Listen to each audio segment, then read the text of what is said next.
파라 줄거리. 장죽산의 죽음으로 자신의 기구한 운명을 탓하던 이병하는 다시 서문경의 6번째 즉실로 들어간다. 그러나 이병하를 사랑하는 서문경은 복잡한 심정 때문에 그녀를 찾지 않고 몸종 수춘이를 부르는 등 이병하에게 모멸감을 준다. 어느 날 이병하는 자살을 시도하지만 다행히 목숨을 잃지는 않는다. 이후 서문경은 이병하의 생일잔치를 화려하게 벌여주는데 거기서 수하인 내왕이에 처 송혜련에게 반해버리고 두 사람은 사통을 하기 시작한다.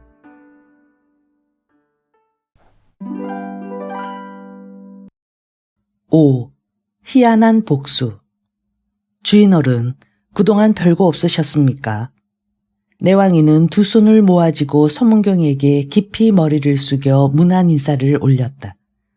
진경제 내외를 수행해서 동경에 갔다가 넉 달 만에 돌아온 것이었다. 수고가 많았다. 이번에 내왕이가 정말 큰일을 했어. 서문경이 칭찬을 하자 내왕이는 저야 주인어른께서 시키신 대로 했을 따름입니다. 하고 몸둘 바를 몰라 했다. 그래서 말이야, 내왕의 이번 공로를 치하하는 뜻에서 자네에게 특별히 좋은 직책을 주겠다고. 서문경은 눈을 가늘게 뜨고 잠시 뜸을 들이다가 지금까지 내옹이가 맡고 있는 식품 조달의 책임을 자네가 맡도록 하라고. 알겠나? 예, 고맙습니다, 주인어른. 내왕이는 다시 한번 깊이 고개를 숙였다.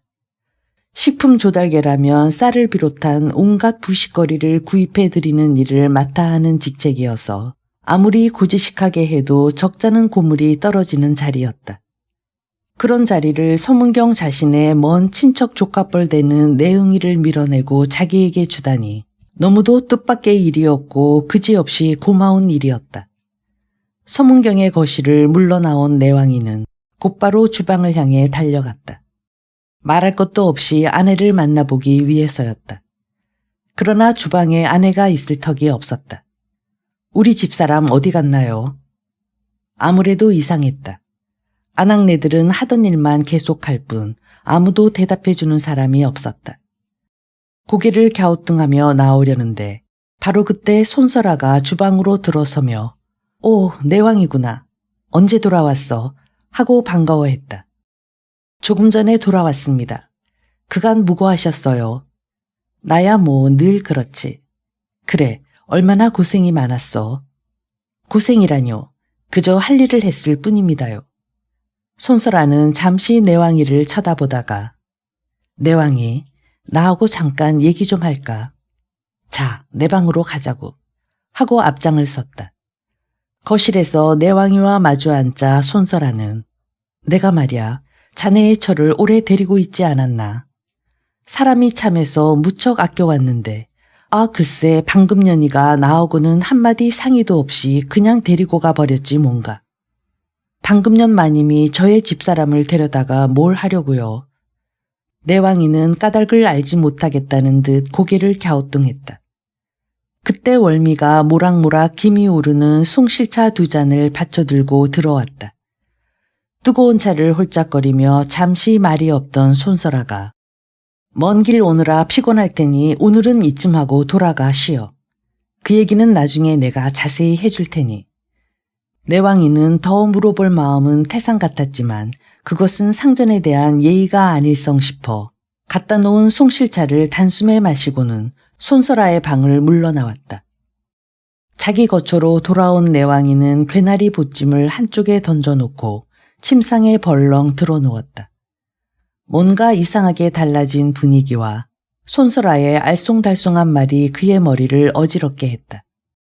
어느덧 해가 지고 어둑어둑해졌다. 부엌에서 딸그락거리는 소리가 들리는 것으로 보아 아내 송여련이 돌아온 모양이었다. 한 집안의 일이라 자기가 돌아온 걸 아내가 모를 리 없고 자기의 신발이 놓여있는 걸 보지 못했을 리가 없는 아내가 방으로 들지는 않고 부엌에서 어물쩍거리고 있는 것이 더욱 수상했다. 여보, 나왔어. 그러나 내왕이는 모른 척하고 아내를 불렀다. 알고 있어요. 아니나 다를까 아내의 목소리는 심드렁하기만 했다. 아니, 여보, 당신 어디 몸이라도 아픈 거야? 아니요. 왜요? 어째 기분이 별로 좋지 않아 보이는데. 내가 돌아온 게 반갑지도 않아. 왜 안 반갑겠어요? 반갑죠. 말은 그렇게 하지만 반가워하는 기색은 조금도 보이지 않았다. 내왕이는 적지 않게 기분이 상했지만 꾹 눌러 참고 여보, 잠깐 들어와봐. 내가 당신에게 줄 선물을 사왔어. 예, 알겠어요. 대답을 하고도 아내는 한참 후에야 마지 못한 듯 방으로 들어왔다. 당신한테 주려고 동경에서 사온 거야. 이건 분이고 이건 연지, 그리고 이건 명주 수건이야. 이 수건 한 장이 얼만 줄 알아? 자그만치 5냥이나 주었다고. 그래요. 송혜련은 여전히 심드렁한 얼굴로 남편이 내민 선물 꾸러미를 보는 둥 마는 둥 하고는 한쪽으로 치워버렸다. 내왕이는 그만 부하가 치밀었다. 비록 상등품은 아니라 할지라도 자기의 진정이 담긴 선물을 그렇듯 찬밥 취급을 하다니 서운하고 불쾌하기 짝이 없었다. 아니, 왜 그러는 거야? 응? 나는 당신을 위해서 없는 돈을 쪼개 선물이라고 사왔는데 뭐가 뒤틀어져서 처음부터 뽀로통해가지고 지랄이야. 내왕이는 마침내 거친 말을 쏟아냈다. 지랄은 누가 하는지 모르겠네. 그것도 선물이라고 가지고 와서는 화를 내고 야단이야. 나 참 별꼴 다 보겠네. 송혜련은 조금도 지지 않았다. 뭐? 그것도 선물이냐고. 그래, 넉 달 동안이나 자기 옆에 내를 독수공방하게 만든 대가가 고작 그거냔 말이지. 내가 그러고 싶어서 그랬던 건 아니잖아. 주인이 시키니까 하는 수 없어서 그랬던 거지. 내왕이는 되도록 부하를 참고 아내를 위로해 주려고 애를 썼다. 그러니까 난 싫단 말이야. 이제 진절머리가 난다고. 남의 집 종살이나 하는 남자의 마누라. 아니, 뭐라고? 에잇. 내왕이는 더 참지 못하고 송혜련의 뺨을 한 대 올려붙였다. 아이고, 이것이 사람을 때려. 내가 누군 줄 알고 함부로 때리는 거야. 누군 줄 알다니. 이게 미쳤나? 그래, 난 미쳤다. 그러니 다시는 날 만날 생각은 하지도 마. 우린 이제 끝장이야. 말을 마치자 송혜련은 용수철처럼 발딱 일어나 문을 열고 어둠 속으로 사라져버렸다. 그녀는 곧바로 방금년을 찾아가서 억울해 죽겠다는 듯이 눈물까지 질질 짜면서 내왕이에게 당한 일을 잔뜩 과장해서 말했다. 다 듣고 난 방금년은 콧웃음을 치면서 그놈 참 앞뒤가 꽉 막힌 놈이로군. 눈치가 그렇게 없어가지고서야. 그리고 잿간놈이 감히 누굴 때려. 섣불리 굴다간 신세를 망친다는 걸 알아야지. 하고 딱하다는 듯이 혀를 찼다. 이제 앞으로 어떻게 하죠? 송혜련이 미간을 좁히며 물었다. 기왕 헤어질 거라면 하루라도 빨리 갈라서는 게 상책이지. 안 그래? 저도 그렇게 생각해요. 이제부터 집에는 가지도 말라고. 그까진 놈 뒤치다거리를 해줄 게 뭐 있어. 그렇잖아도 앞으로 다시는 날 만날 생각을 말라고 이것으로 끝장이라는 말을 해주고 왔어요. 잘했어. 내가 다 속이 시원하군. 그런 말이야. 내왕이가 집에 없을 때 춘매랑 같이 가서 자네 짐을 몽땅 옮겨오라고. 예, 그럴게요. 그리고 말이야. 내일부터 자네는 몸이 아프다고 들어누워 버리라고. 어디가 아프냐고 묻거든 내왕이한테 얻어맞아서 그렇다고 대답해. 그러면 그이가 내왕이를 괘씸하게 여기고 무슨 방법을 강구할 게 아니겠어. 고마워요, 마님. 고맙긴. 자네하고 나하고 뜻만 맞춘다면 그이는 우리 것이 되는 거야. 다른 여자들은 얼씬 더 못하게 해야지. 안 그래? 예, 맞아요. 방금년과 송혜련이 서로 마주보고 웃음꽃을 피우고 있는 그 시간에 내왕이는 집에서 침상에 누워 있었다. 먼 길을 오느라고 생긴 노독도 노독이지만 그의 마음은 착잡하고 괴로웠다. 넉 달 만에 돌아온 남편에게 어찌 이럴 수가 있단 말인가. 생각할수록 서운하고 괘씸하기도 하거니와 아무래도 아내의 신상에 무슨 일이 일어난 게 틀림없는 것 같았다. 저녁때가 되자 내왕이는 생각 끝에 손설아 마님을 찾아보기로 마음먹었다. 이 다음에 자세한 얘기를 해주겠다고 했으니 그 마님을 찾아가면 시원한 답을 들을 수 있을지도 몰랐다. 내왕이가 손설아를 찾아가자 그녀는 아주 반갑게 맞아주었다. 어서 와. 그렇잖아도 내가 기다리고 있었다고. 이렇게 늦게 찾아뵈서 죄송합니다. 아니야. 내가 밤에 뭐 할 일이 있나. 혼자서 쓸데없는 공상이나 하는 것밖에. 그때 또 월미가 차를 날라왔다. 어제 마셨던 송실차였다. 월미는 내왕이의 딱한 처지를 이미 다 알고 있는 터라 무척 안쓰럽다는 듯이 찻잔을 내려놓으며 마음이 몹시 상하시겠어요. 하고 알 듯 모를 듯한 말을 했다. 내왕이는 말없이 힐끗 한번 월미를 쳐다보고는 시선을 손설아에게로 돌렸다. 그러나 막상 말을 하려니 뭐부터 먼저 물어봐야 할지 몰라 잠시 망설이고 있는데 술도 한잔 해야지. 내왕이 술 좀 마시지. 예, 조금 마십니다. 월미야, 가서 상등주로 한 병 가지고 와. 월미가 술을 가져오는데 잔도 2개를 함께 가지고 왔다. 월미가 제 방으로 물러가기를 기다렸다가 손설아는 잔 하나를 손수 들고서 거기에 술을 따라 내왕이 앞에 놓아주며 자, 한 잔 하라고 하고 은근히 권했다. 마님께도 한 잔 따라 드릴까요? 물론이지. 혼자 마시는 술이 어디 있어. 손설아가 잔을 들자 내왕이는 술병을 2손으로 들고 공손하게 술을 따랐다. 손설아는 잔을 살짝 쳐들어 보이며 자, 우리 같이 한 잔 하자고 하고 건배를 청했다. 내왕이는 황송하여 잠시 주저하다가 잔을 쳐들었다.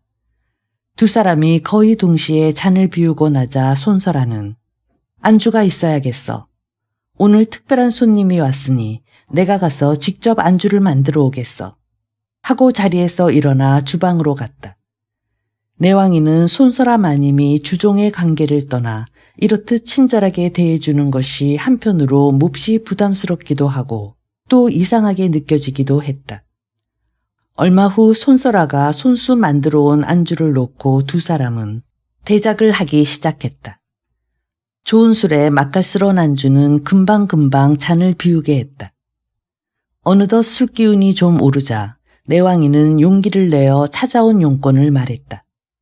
마님, 우리 집사람이 뭐 어떻게 된 건지 좀 말씀해 주세요. 아무래도 무슨 일이 있는 것 같습니다. 응, 자네 집사람 송혜련이 말이지. 그 여자는 이제 끝난 사람이야. 손설아는 약간 취한 듯한 목소리로 말했다. 아니, 그게 무슨 말씀입니까? 뜻밖의 말에 내왕이는 눈이 휘둥그레졌다. 자네가 없는 동안에 바람이 났어. 팔자를 바꿨다고. 아직도 그걸 모르고 있었어. 예? 그게 정말이에요. 내왕이의 얼굴이 일순 창백해졌다. 어느 정도 짐작은 했지만 막상 그 말을 듣고 보니 눈앞이 아찔하고 분노가 치밀어 오르기 시작했다. 상대가 누굽니까? 내 이 연놈들을. 내왕이 벌떡 일어서자 손설아는 그의 팔을 붙들어 앉히며 아서, 아서. 상대는 이 집 주인이야. 섣불리 날뛰다간 큰일 나네. 지금 송혜련이는 방금 년이가 보물단지처럼 감싸안고 지켜주고 있다네. 아니, 주인 어른께서 그럴 수가. 내왕이는 깊은 절망감과 함께 분노로 몸을 떨었다. 자, 이럴 땐 술이 제일이야. 한 잔 쭉 들라고. 마님, 전 어떻게 하면 좋죠? 전 도저히 참을 수가 없어요. 그러자 손설아는 술잔을 들어 2모금 홀짝홀짝 마시고 나더니 참지 못하겠으면 복수를 해야지 하고 태연하게 말했다. 예? 복수를요? 내왕이의 눈이 또 한 번 휘둥그레졌다. 왜 그렇게 놀라지? 그럼 가만히 있겠다는 말이야. 아니요, 복수를 하겠어요. 복수를 어떻게 해야죠? 좀 가르쳐 주세요. 제발. 한 가지 기막힌 방법이 있지.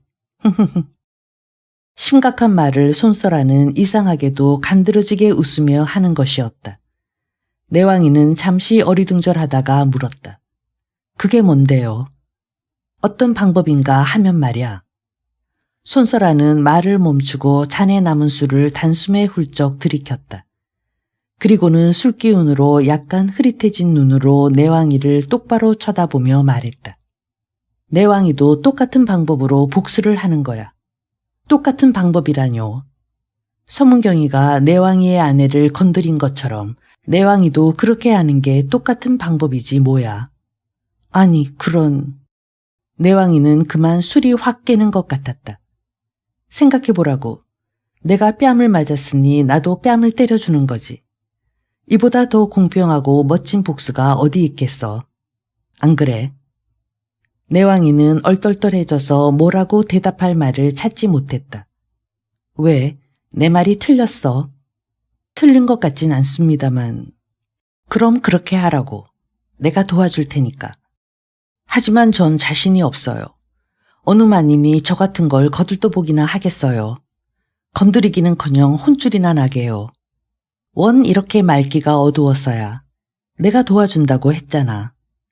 전 도무지 무슨 말씀인지 알아들을 수가 없어요.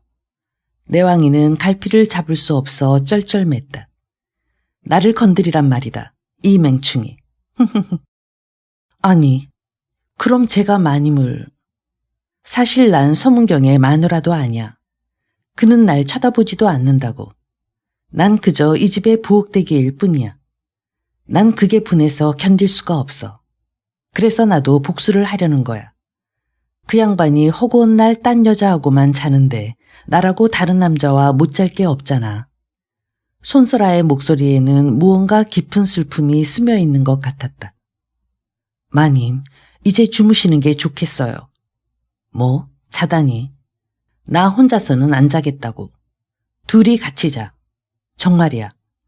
내왕이는 내가 싫어. 솔직하게 말해봐.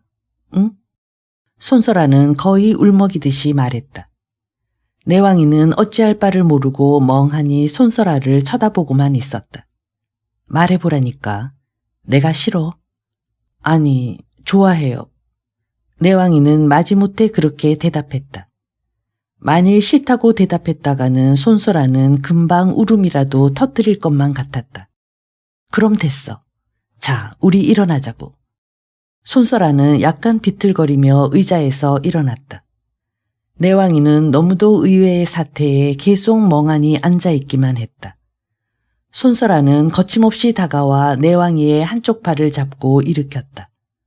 왜 이러고 앉았어? 일어나라니까. 예. 내왕이는 그녀가 일으키는 대로 엉거주춤 일어났다. 저리 침실로 가자고. 그녀는 막무가내로 내왕이를 밀어붙이며 침실로 향했다. 내왕이는 어찌할 바를 모르고 그저 그녀가 하는 대로 내맡기듯 밀려갔다. 정말 이래도 되는 것인지 그의 머릿속은 멍멍하기만 했다. 비록 복수라고는 하지만 이러다가 도리어 큰 변이라도 당하는 게 아닌가 싶어 슬그머니 두려운 생각도 들었다. 침실로 들어서자 그녀는 내왕이를 껴안고 그의 가슴에 얼굴을 마구 비비며 몸부림쳤다. 그러는 동안에 내왕이도 점점 뜨거워지고 후끈 달아오름을 느꼈다. 그녀는 마침내 내왕이를 침실 위로 밀어 올렸다. 내왕이는 옷을 입은 채로 침상 위에 벌렁 들어 누워서는 하고 싶은 대로 마음껏 하라는 듯 그대로 가만히 있었다. 이윽고 그녀의 뜨거운 손길이 내왕이의 옷을 벗기기 시작했다. 내왕이는 꼼짝하지 않고 그대로 누워 있었다. 그러나 이미 내왕이의 그것은 꼿꼿하게 고개를 쳐들고 있었다. 어머나, 힘차기도 해라. 그녀는 요염하게 웃으며 자기도 옷을 벗었다. 창문으로 비쳐드는 달빛 속에 드러난 그녀의 몸뚱어리는 아름답다 못해 괴기마저 서려 보였다. 내왕이는 누운 채 그대로 그녀를 불끈 끌어안았다. 아, 이렇게 억세고 멋진 포옹은 처음이야. 그녀는 꿈속으로 빠져들듯 스르르 눈을 감았다. 내왕이는 가슴 위에 그녀를 옆으로 밀어내려서 반듯하게 눕히고는 성난 맹수처럼 그녀를 덮쳤다. 동경까지 다녀오느라 넉 달 동안이나 눌러 참아온 욕망이 한꺼번에 솟구쳐 오르는 듯 처음부터 그는 뜨겁고 거칠게 몰아붙였다. 굶주린 암컷과 수컷이 일으키는 격렬한 율동은 은은한 달빛을 받아 마치 방 안에 은빛 파도가 치는 것 같았다. 어디선가 요란한 밤고양이 울음소리가 들려왔다. 그 소리가 귓전에 가물거리다가 완전히 사라지는 순간에 내왕이와 그녀는 거의 동시에 절정에서 미끄러져 내려왔다. 갑자기 방 안에 정적이 감돌았다. 얼마 후 정적을 깬 것은 그녀였다. 나 언제까지나 사랑해줘야 해요. 응? 응, 그러지. 파도가 스치고 지나간 후에는 완전히 주종이 전도되었다. 이제는 마님도 없고 하인도 없었다. 남자와 여자가 있을 뿐이었다.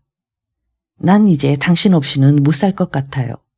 당신은 어때요? 글쎄. 어머, 글쎄가 뭐예요? 당신은 내가 없어도 살 수 있다는 거예요. 그보다도 앞으로 어떻게 했으면 좋을지. 또 그 소리예요. 이왕에 복수를 결심했으니 계속 복수를 하면 되잖아요. 탈로가 나면 복수고 뭐고 없잖아. 왜 탈로가 나요? 감쪽같이만 하면 그만이지. 세상에 비밀이 어디 있어. 옆방의 월미가 눈치를 챘을지도 모르잖아. 사실 그때 이미 월미는 그들이 하는 짓을 처음부터 끝까지 문틈으로 모두 지켜보고 있었다. 남녀 간에 음심이 오가는 것은 그들의 눈빛 하나만 보아도 금방 알 수 있는 법이다. 나이가 19살이나 된 노처녀가 그것을 놓칠 리가 없었다. 월미 걱정은 안 해도 돼요. 그 애는 내 먼 조카뻘이 되고 또 내가 베풀어준 은혜가 있기 때문에 나한테 해로운 일은 절대 안 할 거라고요. 내왕이는 그제야 조금 안심이 되는 듯 고개를 끄덕이다가 난 이만 가봐야겠어. 곧 날이 셀 텐데 지금 잠이 들었다가는 큰일 나지 하고 벌떡 일어났다. 참 그렇겠군요. 그게 안전하긴 하지만 이렇게 헤어지려니 너무 아쉬워요. 자, 그럼 난 간다고. 침상에서 내려선 내왕이는 서둘러 주섬주섬 옷을 주워 입고는 그림자처럼 손소라의 침실을 빠져나갔다. 그러나 그보다도 월미가 먼저 잽싸게 몸을 피한 것은 말할 것도 없는 일이었다. 6. 얽혀지는 삼각관계. 아니, 그놈이 감히 손찌검을 이건 분명히 나를 우습게 한 게야. 서문경은 방금년으로부터 송혜련에 관한 얘기를 듣고 펄펄 뛰었다. 이를 본 방금년이 답답하다는 듯이 말했다. 여보, 그렇게 무턱대고 화만 낼 일이 아니에요. 세상에 어떤 남자가 그런 일에 가만히 있겠어요. 가만히 있는 게 되레 무섭고 위험한 거죠. 하긴 그렇지. 서문경이 머쓱해서 한풀 누그러졌다. 하지만 내왕이의 성격으로 봐서 아무래도 그냥 지나치지는 않을 것 같아요. 평소에 말이 없고 성실한 사람일수록 한번 폭발하면 그보다 더 무서운 건 없는 거예요. 그럼 어떻게 해야지? 서문경은 갑자기 멍청해진 듯 입을 벌리고 물었다. 두고 보는 수밖에 없죠 뭐. 앞으로 그 녀석이 어떻게 나오느냐에 따라 우리도 대비를 해야겠죠. 그러니까 당장 내일부터 감시를 해야 한다고요. 맞아. 그게 좋겠어.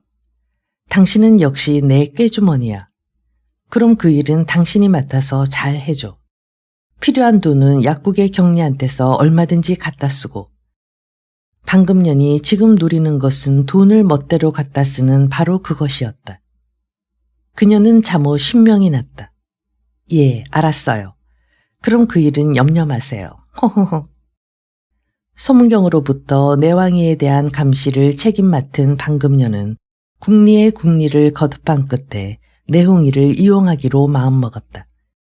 지금 집안 사람들 중에 내왕이라는 존재를 가장 미워하는 사람은 내홍이임에 틀림없을 것이었다. 비록 서문경의 지시에 의해 그렇게 되었다고는 하지만 식품 조달계라는 황금알을 낳는 직책을 내왕이에게 빼앗기고 말았으니 말이다. 일단 마음을 정하자 방금년은 조금도 지체하지 않았다. 즉시 춘매를 시켜 내홍이를 자기의 거실로 불러들여 미리 준비해 놓은 술과 안주를 대접하면서 얘기를 꺼냈다. 내홍이, 요즘 재미가 어때? 재미라뇨. 마님께서도 다 아시면서. 그럴 테지. 좋은 직책을 하루아침에 빼앗겼으니. 실은 그래서 내가 내홍이를 부른 거라고. 내홍이는 방금년 마님이 무슨 말을 하려고 자기를 불러 술까지 대접하는지 알 수가 없어 얼떨떨할 뿐이었다. 내홍이는 왜 아무 잘못도 없이 그 직책에서 쫓겨났는지 알고 있어. 그야 내왕이가 이번에 큰일을 잘 해냈기 때문에 그 공로로 그 자리를 맡은 게 아닙니까? 모르는 소리. 내홍이는 보기보다 사람이 참 순진하군. 그게 무슨 말씀이세요, 마님? 사실은 말이야. 내왕이가 자네를 중상모략해서 그렇게 된 거라고. 예? 순간 내홍이의 얼굴빛이 싹 달라졌다. 내왕이가 주인 어른께서 말하기를 자네가 식품위를 보면서 엄청난 부정을 저지르고 있다고 일러 바쳤거든. 아니 그놈이. 쉿! 아직 가만히 있어. 모른 척하고 있으란 말이야. 알았지? 섣불리 화부터 냈다가는 엉큼한 그 녀석에게 오히려 당하고 말아. 자네가 결백하다는 건 내가 잘 알고 있어. 그러니까 지금부터 내가 시키는 대로만 하라고. 그러면 자네에 대한 누명은 절로 풀리게 되고 복직도 되는 거지. 그럼 제가 할 일이란 무엇입니까? 방금녀는 잠시 눈을 깜빡이더니 뭐 별로 어려운 일도 아니야. 앞으로 말이지. 몰래 내왕이의 동태를 살펴서 내게 알려주면 되는 거야. 밤낮을 가리지 않고 사사치 말이야. 방금녀는 잠시 말을 끊고 의자에서 일어나 장롱이 있는 쪽으로 갔다. 장롱 속에서 무엇인가를 꺼내가지고 자리로 돌아온 그녀는 그것을 내홍이 앞에 놓았다. 새잎이나 되는 은전이 반질반질 햇볕에 반짝였다. 자, 우선 말이야. 이건 내가 주는 거니까 받아두라고.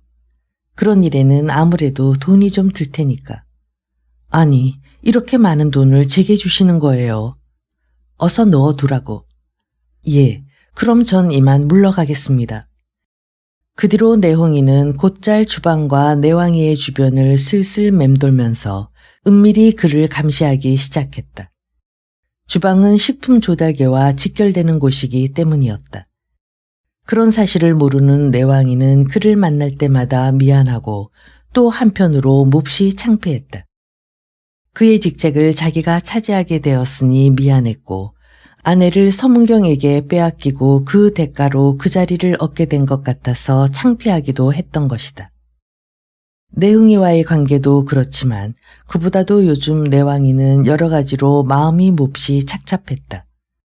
손소람 아닌가 그런 관계를 맺기 전에는 서문경과 아내에 대한 증오와 비탄에 휩싸여 있었는데 어쩌다 그만 주인 어른의 부인과 사통하는 사이가 되고 보니 주인에게 미안하기도 하고 또 혹시 탄로나지는 않을까 두렵기도 했던 것이다. 수천여가 처음으로 남자를 경험하고 나면 세상이 달라져 보이는 법이다. 월미는 자기가 직접 몸으로 경험한 것도 아니고 그저 남녀가 관계하는 것을 훔쳐보면서 엿들었을 뿐인데도 어쩐지 하룻밤 사이에 세상이 완전히 달라진 것만 같은 느낌이 들었다. 그녀는 무엇보다도 지금까지 하늘처럼 우러러보던 손소라 마님이 한낱 추악한 고깃덩어리로 보이기 시작한 것이다. 남편이 있는 여자가 그것도 하필이면 자기가 데리고 있는 한여의 남자를 끌어들여 관계를 맺다니. 그것은 어머니가 병상의 아버지를 팽개치고 새서방을 얻은 것과 다를 바가 없었다. 아니, 그보다도 더 나쁘고 더러운 것 같았다.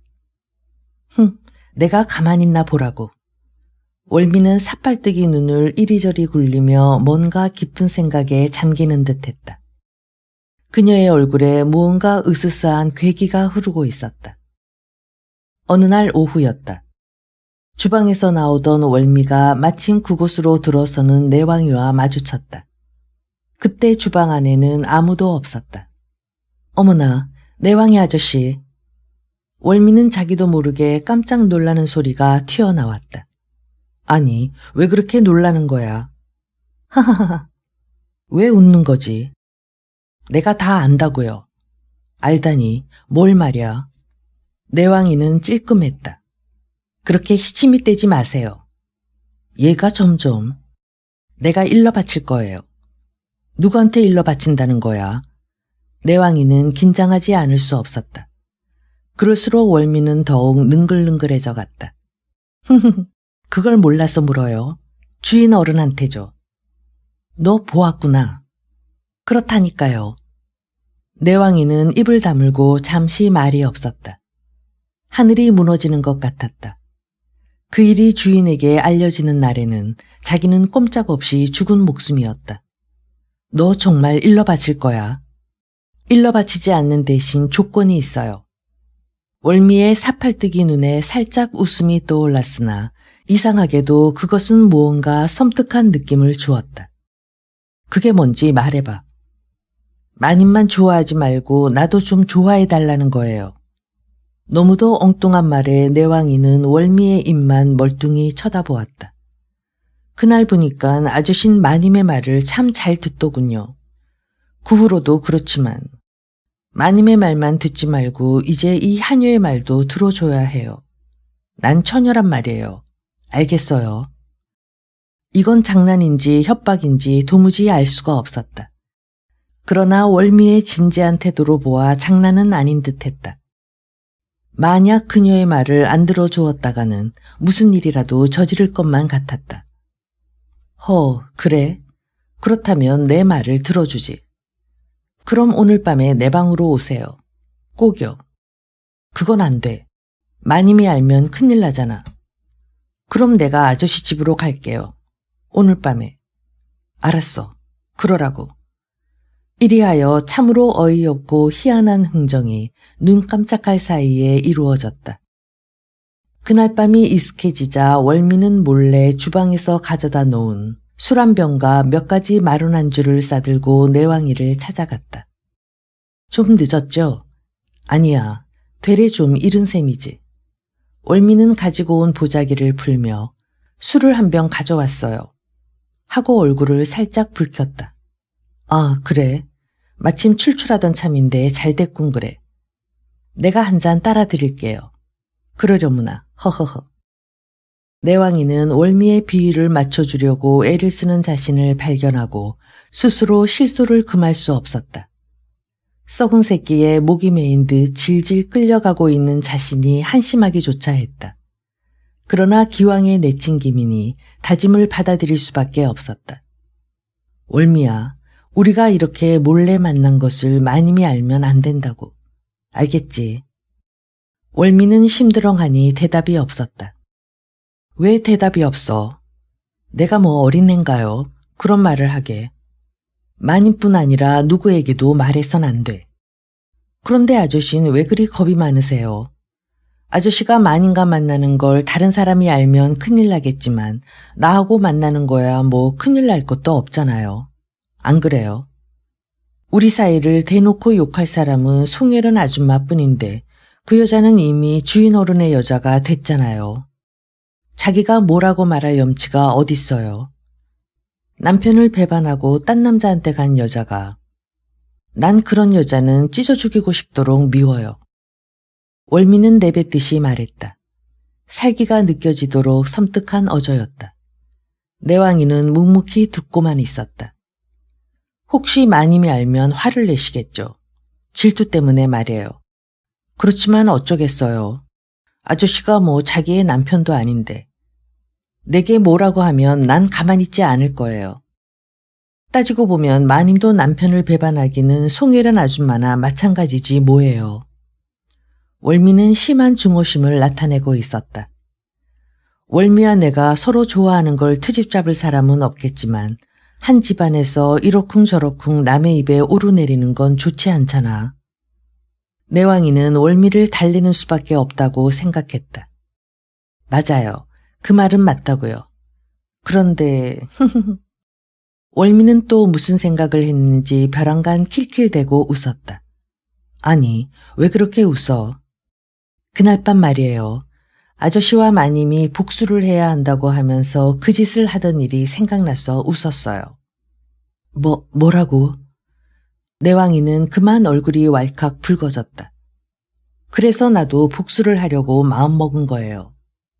송혜련 아줌마와 마님이 정말 미워서 죽겠거든요. 허허허. 내왕이는 슬그머니 월미가 무서워졌다.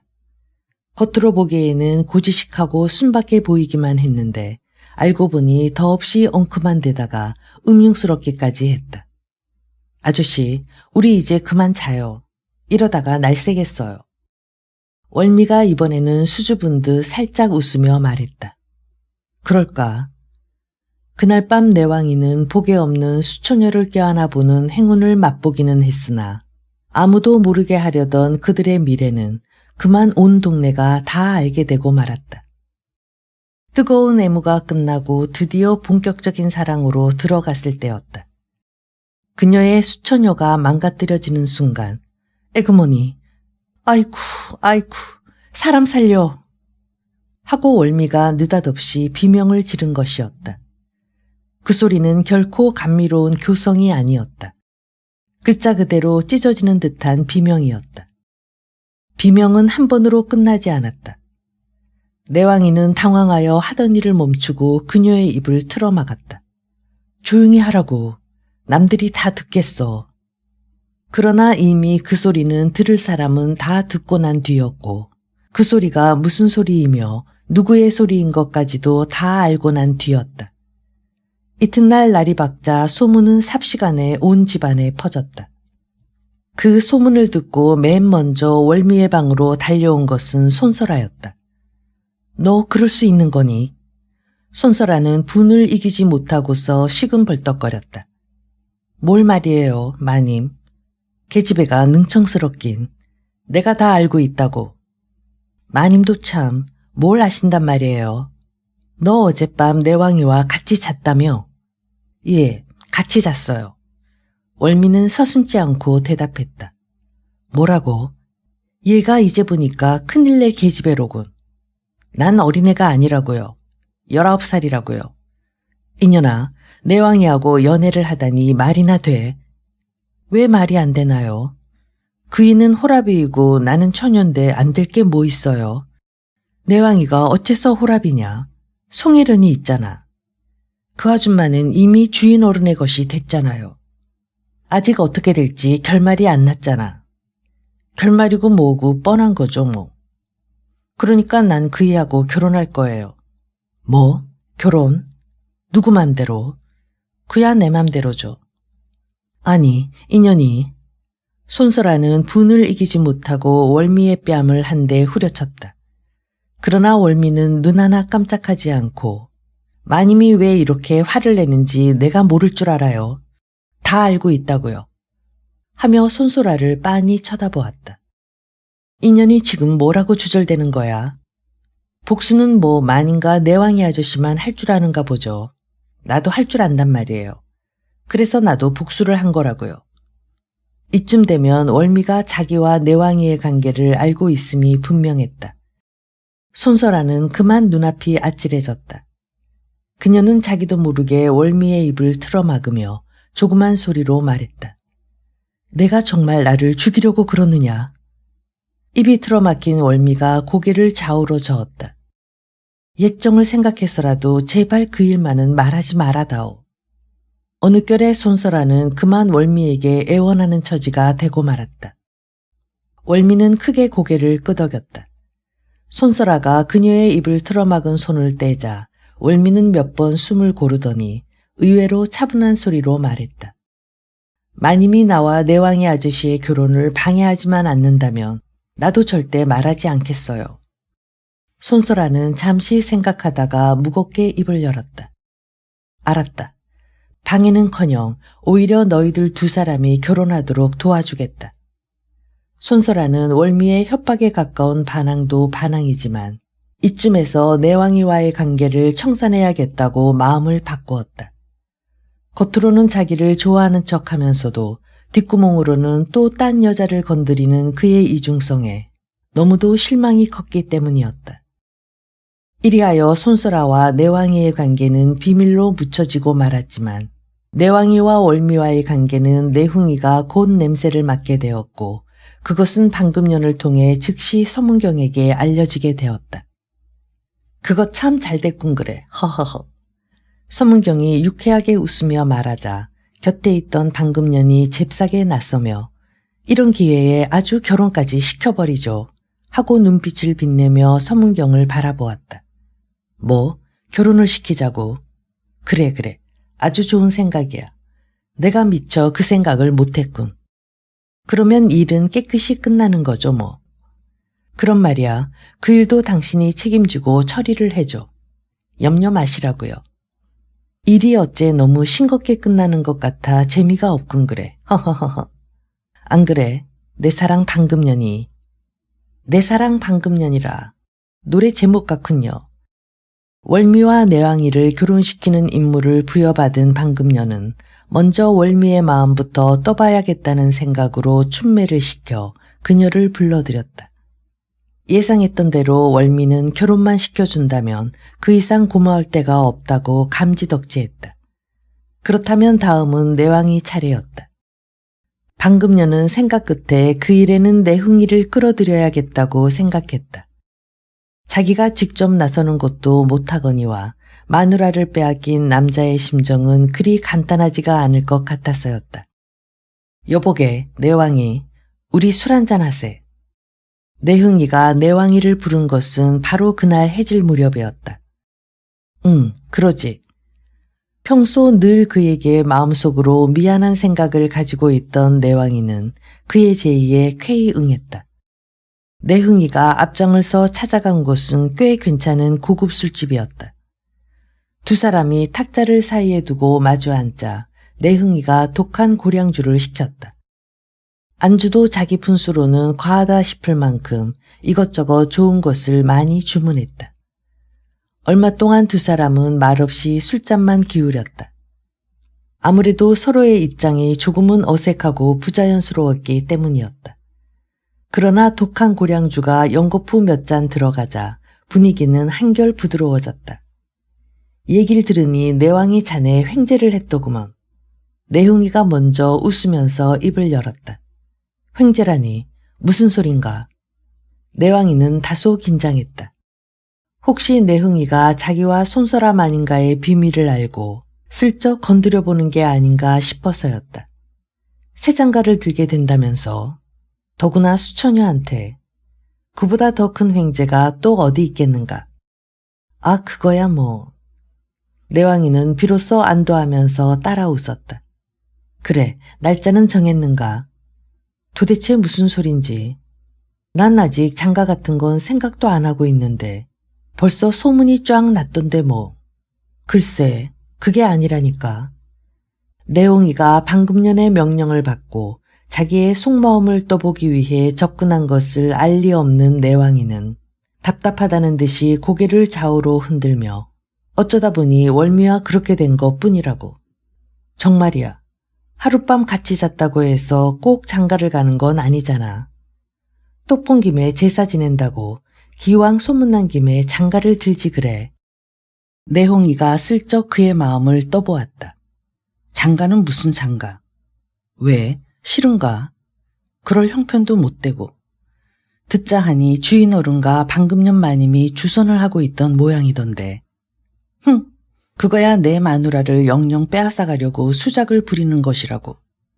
내가 그들의 얄팍한 수작에 넘어갈 줄 알고. 내왕이는 앞에 놓인 잔을 들어 독한 술을 단숨에 꿀꺽꿀꺽 삼켰다.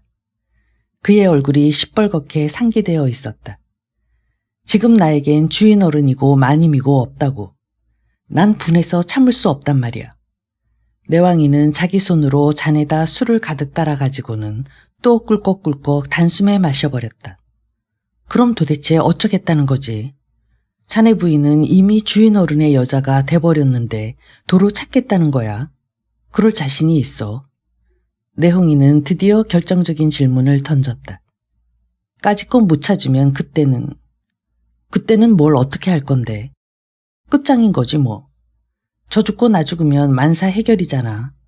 뭐라고? 그러면 자네 부인을 죽이겠다는 거야. 마누라뿐 아니지. 모조리 죽여버리겠어. 모조리. 역시 독한 고량주가 화근이었다. 그의 성격으로 보아 그런 엄청난 일을 저지를 내왕이가 아니었다. 단지 홧김에 술의 힘을 빌려 한 번 분통을 터뜨린 것에 불과했다. 그러나 이 한마디가 그를 파멸로 몰아넣을 줄은 꿈에도 생각지 못했던 것이다. 7. 덫에 걸린 사슴. 이튿날 내왕이는 간만에 과음으로 하루 종일 고생을 했다. 뱃속은 금방 토할 듯 울렁거렸고 머리는 빠개지는 듯 아팠다. 그러면서도 어젯밤 내흥이에게 무슨 큰 실언이라도 하지 않았나 하고 내심 불안하기 짝이 없었다. 잔뜩 흥분해서 무언가 마구 말을 쏟아낸 것 같기는 한데 무슨 말을 했는지는 도무지 기억이 나지 않았다. 뒤숭숭한 가운데 지루한 하루해가 저물고 집으로 돌아온 내왕이는 그대로 침상 위에 쓰러지듯 몸을 던졌다. 소태를 먹은 듯 입안이 써서 밥 생각도 나지 않았다. 그저 멍한 정신으로 송장처럼 누워있기만 했다. 벌써 삼경이 가까웠는데도 그날따라 아무리 잠을 청해도 잠이 오지 않았다. 어둠 속에서 멀뚱히 눈만 껌뻑이고 있는데 어디서 난데없이 불이야! 불이야! 하고 고함치는 소리가 들려왔다. 내왕이는 거의 반사적으로 벌떡 일어나 정신없이 밖으로 뛰어나갔다. 바깥은 앞을 잘 분간할 수 없을 정도로 어두운데 마구간 쪽에서 시뻘건 불길이 치솟고 있었다. 내왕이는 그쪽을 향해 허둥지둥 달려갔다. 하인들이 모여 사는 곳에서 마구간으로 가려면 중문을 지나 꽃나무들이 우거진 정원을 통과해야만 했다. 내왕이가 어둠 속을 뛰어서 막 중문을 지날 때였다. 어디선가 이번에는 도둑이야! 도둑놈 잡아라! 하는 고함소리가 들렸다. 그 소리에 내왕이는 뛰던 걸음을 멈추고 사방을 둘러보았다. 도무지 정신을 차릴 수가 없었다. 불이 났는 데다 또 도둑까지 들다니. 엎친 데 덮친 격이었다. 그때 또 고함소리가 들렸다. 도둑이 정원 쪽으로 도망친다. 잡아라. 정원 쪽이라면 바로 지금 자기가 서 있는 곳이다. 내왕이는 먼저 도둑부터 잡아야겠다는 생각으로 어두운 정원 안을 두리번거리며 이리저리 뛰었다. 그때 어디선지 어둠 속에서 철컥하고 무엇이 자기 앞으로 날아와 떨어지는 게 아닌가. 이크, 이게 뭐지? 내왕이는 깜짝 놀라며 그 자리에 멈추어 섰다. 그리고는 땅바닥에 떨어진 것을 주워보니 뜻밖에도 한 자짜리 식칼이었다. 이게 어떻게 된 일인가 하고 얼떨떨해 있는데 또 저만큼 앞에 툭 하고 무엇이 떨어졌다. 한 손에 식칼을 그대로 든 채 얼른 가서 집어들어 보니 그것은 돈이나 보석을 넣어두는 가죽주머니였다. 아니, 이건... 내왕이는 자기도 모르게 가슴을 두근거리며 주머니의 주둥이를 열고 손을 디밀어 보니 손에 잡히는 건 다름 아닌 보석들이었다. 아닌 밤중에 불이 나더니 도둑이 들고 또 식칼과 보물주머니가 떨어지다니 내왕이는 꼭 무엇에 홀린 것만 같았다. 그는 보물주머니를 들고 선 채 어떻게 할까 하고 잠시 망설였다. 주인에게 갖다 주려니 자기에게 굴러온 보물이 아까웠고 그렇다고 자기가 가지려니 겁이 났다. 그때였다. 어두운 정원 숲속에서 웬 검은 그림자 하나가 튀어나오면서 도둑놈 여기 있다 하는 고함소리와 함께 뷰호처럼 달려들어 다짜고짜 내왕이의 배를 걷어찼다. 실로 눈 깜짝할 사이의 일이었다.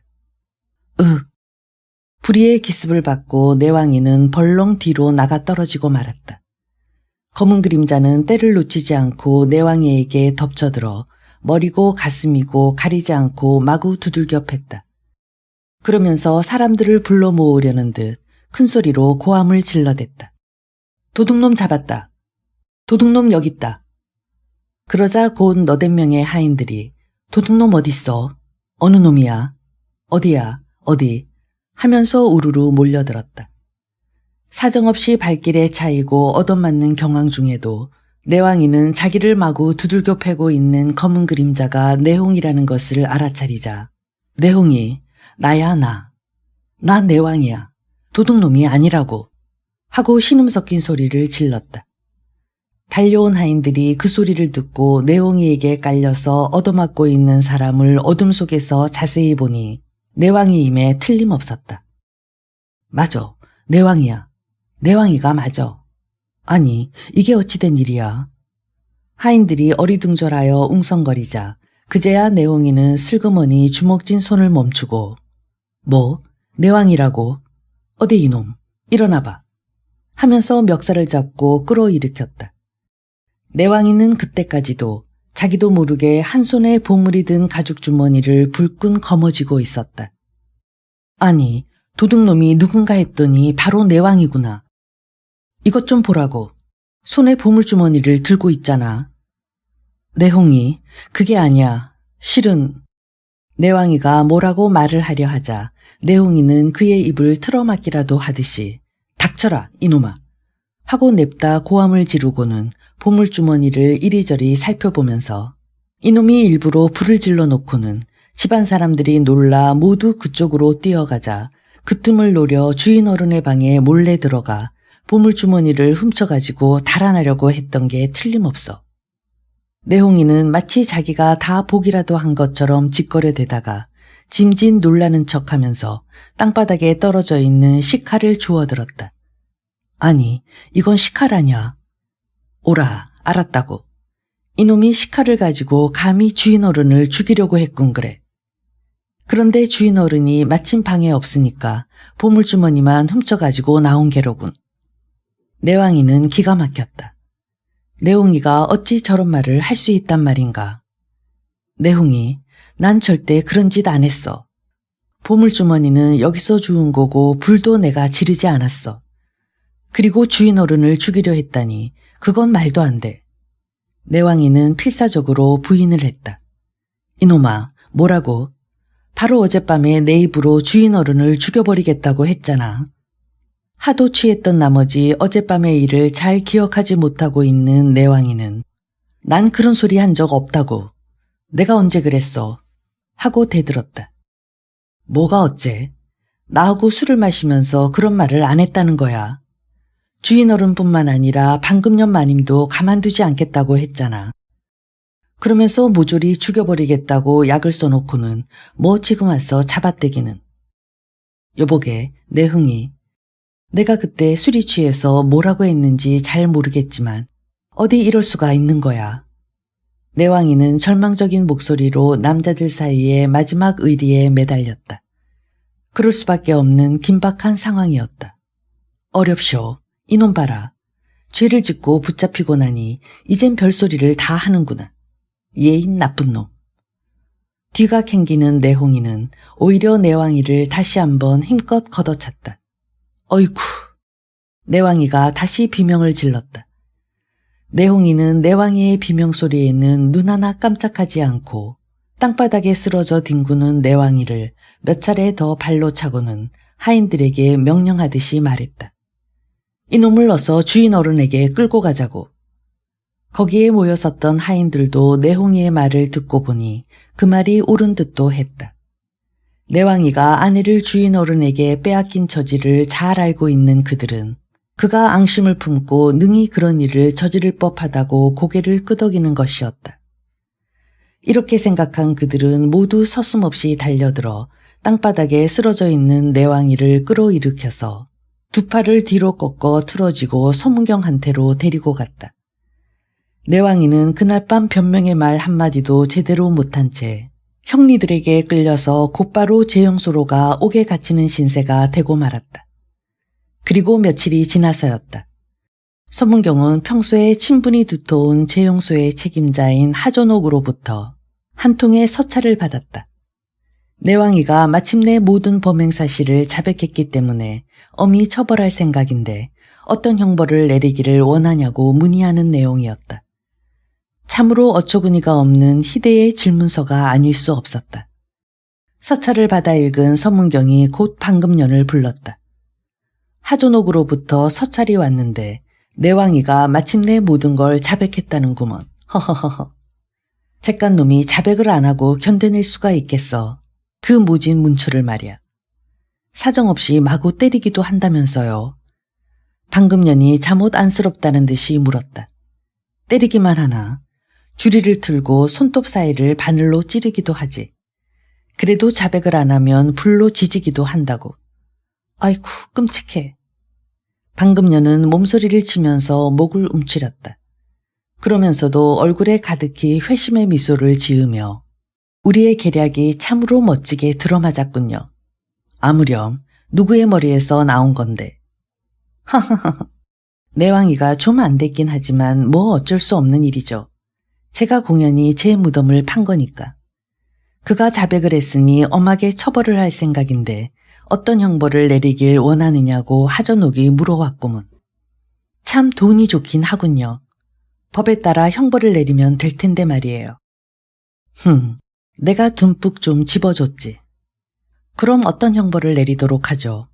사형이 좋겠죠. 사형? 그래야 후환이 없다고요. 살려두면 나중에 이중으로 복수를 하려 들지 모르잖아요. 서문경은 잠시 생각한 끝에 결심한 듯이 말했다. 사형은 아무래도 심한 것 같아. 하전옥에게도 좀 부담이 될 테고. 사실 내왕이가 잘못한 건 없잖아. 그저 술에 취해서 망발을 한 것뿐인데 사형까지 당한다면 너무 억울할 거야. 인생이 불쌍하다고. 그럼 어떡하실 건데요? 방금년이 시무룩한 표정을 지으며 서문경을 바라보았다. 귀양을 보내도록 하는 게 좋겠어. 귀양을요? 맹주 땅으로 귀양을 보내버리면 사형이나 다름없어. 목숨은 붙여주지만 살아서 돌아올 수 없으니 후환도 없을 것이고. 그 방법도 괜찮겠군요. 무성이처럼 말이죠. 그렇지. 그놈 아마 지금쯤 고목처럼 바싹 말라가고 있을걸. 벌써 죽었는지도 모르지. 그곳으로 기양온 죄수들은 아주 지독한 중노동을 시키니까 말이야. 그래서 맹주 땅을 이승의 지옥이라고 하는군요. 맞아. 생지옥이지. 이리하여 내왕이는 유배형을 받고 이승의 지옥이라 불리는 먼 맹주 땅으로 압송되어 가고 말았다. 내왕이가 귀양을 가고 나자 가장 비통에 빠진 것은 월미였다. 멍하니 하늘을 바라보며 한숨을 쉬기도 하고 침상 위에 털썩 누워서 눈물을 줄줄 흘리기도 했다. 마치 어디가 아픈 사람처럼 시들시들하며 갈수록 수척해져 갔다. 그러던 어느 날 밤이었다.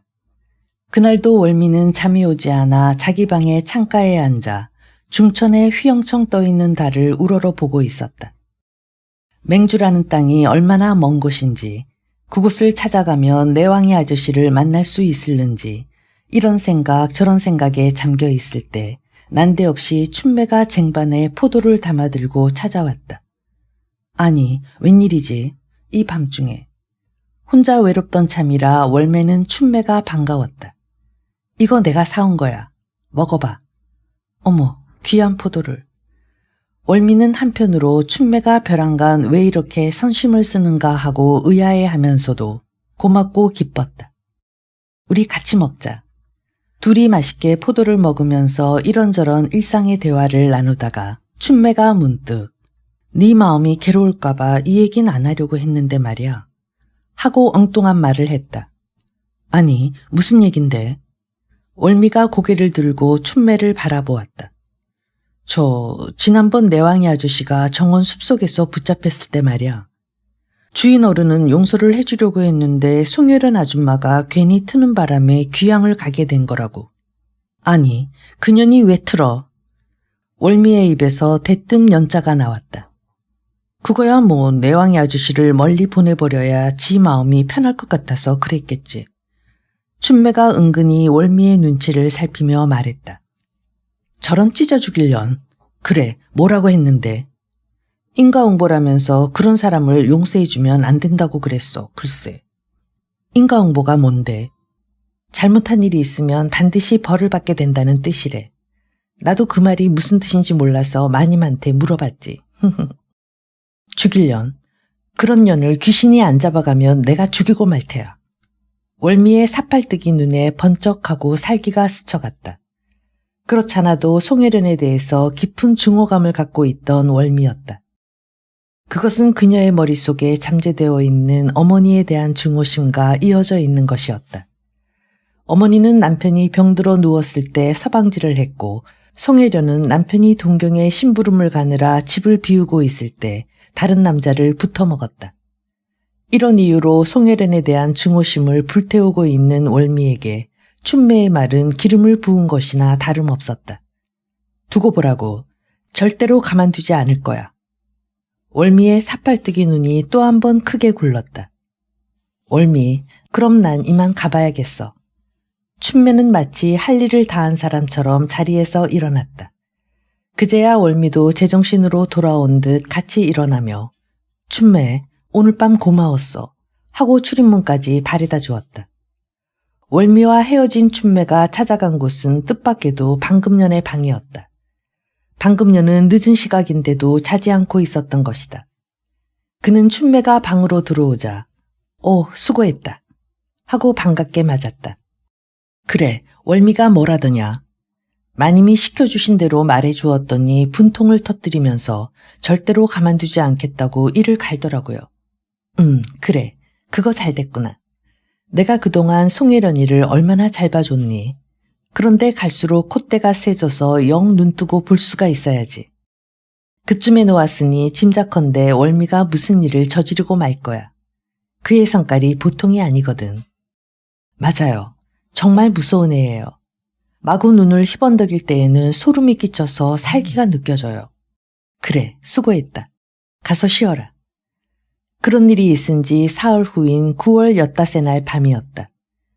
중천에는 환한 보름달이 떠 있는데 서문경의 집은 가벼운 흥분으로 들떠 있었다. 바로 내일은 송혜련이 서문경의 7번째 아내가 되는 잔칫날이기 때문이다. 송혜련은 밤이 익숙하도록 잠을 이루지 못했다. 귀양을 간 전 남편 내왕이를 생각하면 마음 한편이 아프기도 하지만 내일이면 서문경에게 정식으로 개가하여 그의 7번째 부인이 된다고 생각하니 모든 일이 꿈만 같았다. 사람의 팔자란 알 수 없다더니 그 말은 바로 자기를 두고 한 말이 아닌가 싶었다. 그녀는 쉽게 잠이 올 것 같지 않자 침상에서 일어나 껐던 불을 다시 켜고 경대 앞에 앉았다. 거울에 비치는 자기의 얼굴이 오늘 밤 따라 어쩐지 예뻐 보이고 나이도 서너 살은 더 젊어 보였다. 흐뭇한 마음으로 혼자 가만히 미소를 지어 보이고 있는데 그때 주무세요 하고 밖에서 가만가만 방문을 두드리는 소리가 났다. 누구지? 송혜련이 귀를 쫑긋 세우며 물었다. 저예요, 월미. 아니, 월미가 이 밤중에 웬일이야? 송혜련이 경대 앞에서 일어났을 때 월미가 방문을 열고 안을 들여다보면서 말했다.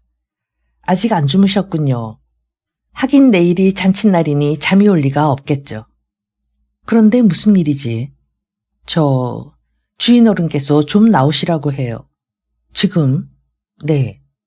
어디로 나오라는 거야? 이 밤중에. 그러자 월미는 무슨 비밀이라도 알리는 것처럼 그녀의 한쪽 귀 가까이로 입을 갖다 대며 조그만 소리로 말했다. 동산에 석실로 모시고 오래요. 달도 밝고 하니까 같이 달 구경도 하면서 바람이나 쐬자고 하시면서. 주인 어른도 내일이 잔칫날이라서 잠이 안 오시는 모양이죠. 주인 어른하고 처음 만난 곳이 그곳이라면서요. 그런 말까지 하셔. 예, 오늘 밤 기분이 무척 좋으신가 봐요.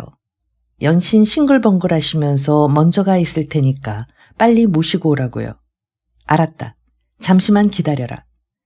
송혜련은 서둘러 옷을 갈아입고 방문을 나섰다. 바깥은 제법 서늘한 바람이 옷깃을 날리게 하고 있었다. 아직 현청의 북소리가 울리지는 않았지만 이미 삼경이 가까워진 때여서 집안의 불빛은 거의 다 꺼지고 사방은 고요하기만 했다. 동산에 오솔길로 접어들자 송혜련은 어쩐지 기분이 좀 으스스해서 월미를 앞장 세웠다. 월미가 흘끗 뒤를 돌아보며 말했다. 주인 어른은 참 멋있는 분이에요. 왜 그렇지? 이런 밤중에 호젓한 동산으로 사랑하는 사람을 불러내시는 걸 보니 말이에요. 그런가? 송혜련은 별로 내키지 않는 웃음을 웃었다. 지금 앞에서 걷고 있는 월미가 그녀에게는 결코 기분 좋고 마음 편한 계집애는 아니었다. 자기의 남편이었던 내왕이와 깊은 관계였고 또 혼담까지 있었던 애였기 때문이다. 그이가 왜 하필이면 이 애에게 심부름을 시켰을까? 송혜련은 속으로 좀 언짢았지만 애써 아무렇지 않은 듯 웃으면서 월미의 뒤를 따라갔다. 석실에 당도해보니 안에 불이 켜져 있었다. 그런데 서문경의 모습은 보이지 않았다. 먼저 석실로 들어간 월미가 놀라운 표정을 지으며 중얼거렸다. 어머, 돗자리를 깔아놓았네. 오, 그래? 순간 송혜련의 얼굴에 미소가 스쳐갔다. 그이가 왜 돗자리를 깔아놓았는지 그 이유를 알만했기 때문이었다. 내일이 잔칫날이니 오늘 밤 이 석실에서 기념삼아 사랑을 나누려는 것임에 틀림없었다. 돗자리를 깔아놓고 어딜 가셨을까? 월미는 이상하다는 듯이 고개를 갸우뚱하면서 잠깐 앉아 계세요. 내가 가서 찾아볼게요. 하고는 석실 밖으로 나갔다. 송혜련은 잠시 머뭇거리다가 약간 쑥스러운 표정을 지으며 가만히 돗자리에 앉았다. 얼마 안 있어 월미가 석실 안으로 들어서며 어디 가셨을까? 밖에도 안 보이시는데 하고 사방을 두리번거리다가 어머, 저기 숨어 계시나 봐요. 방금 얼굴이 내다 보였어요. 뭐? 숨어 있다고? 어디? 저기 저 안쪽에요. 월미가 손으로 가리키는 곳을 보니 석실 안쪽 깊숙한 곳에 탁자와 의자 따위 못쓰게 된 가구가 한 무더기 쌓여 있었다. 송혜련이 헌 가구 더미 앞에서 목을 길게 빼어 그 뒤쪽을 살피고 있을 때였다. 월미는 재빨리 다가가 자기의 치마 속 허리춤에 감추어뒀던 동아줄의 올가미를 송혜련의 목에 걸고는 힘껏 잡아당겼다. 하도 순식간의 일이라 송혜련은 제대로 비명 한 번 못 지르고 두 눈을 허옇게 뜨며 숨이 자지러졌다. 이년, 너 같은 년은 죽어야 해. 남편을 배반해서 생지옥으로 보내고 자기는 팔자를 고치려 하다니. 혀를 빼물고 쓰러진 송혜련이 혼신의 힘을 다해 동아줄을 풀려고 안간힘을 쓰고 있었다. 월미는 꿈틀거리는 송혜련을 타고 앉아서 숨이 끊어질 때까지 계속 올가미를 조였다. 내년을 귀신이 안 잡아가니까 내가 대신 죽이는 거야. 인연, 빨리 죽어서 염라대왕이나 만나라. 마침내 송혜련은 바르르 경련을 일으키더니 그만 축 늘어지고 말았다. 그제야 월미는 송혜련의 위에서 몸을 일으키며 얼굴에 땀을 닦았다. 흡사 처녀 야차와도 같은 모습이었다. 월미는 목을 조였던 동아줄의 올가미를 풀고 헌 가구 뒤에 미리 숨겨놓았던 기다란 밧줄을 가지고 와서 다시 목에 걸고 조였다. 목을 조인 동아줄은 너무 짧아서 자살로 위장하기에는 마땅치가 않았던 것이다. 말하자면 동아줄은 살인용이고 밧줄은 자살 위장용이었다. 좀 높은 탁자를 딛고 서서 시체의 목을 대들보에 매단 월미는 탁자를 제자리에 도로 갖다 놓고 의자를 축 늘어진 시체의 발밑에 옆으로 엎어놓았다. 대들보에 목을 메고서 딛고 서 있던 의자를 발로 차 넘겨버린 형국으로 위장을 한 것이었다. 그것을 끝낸 월미는 바닥에 떨어져 있는 동아줄 올가미를 집어서 도로 치마 속 허리춤에 찼다. 그리고는 깔아놓은 돗자리를 말아 옆구리에 낀 다음 훅 불어서 불을 끄고 석실에서 연기처럼 자취를 감추고 말았다.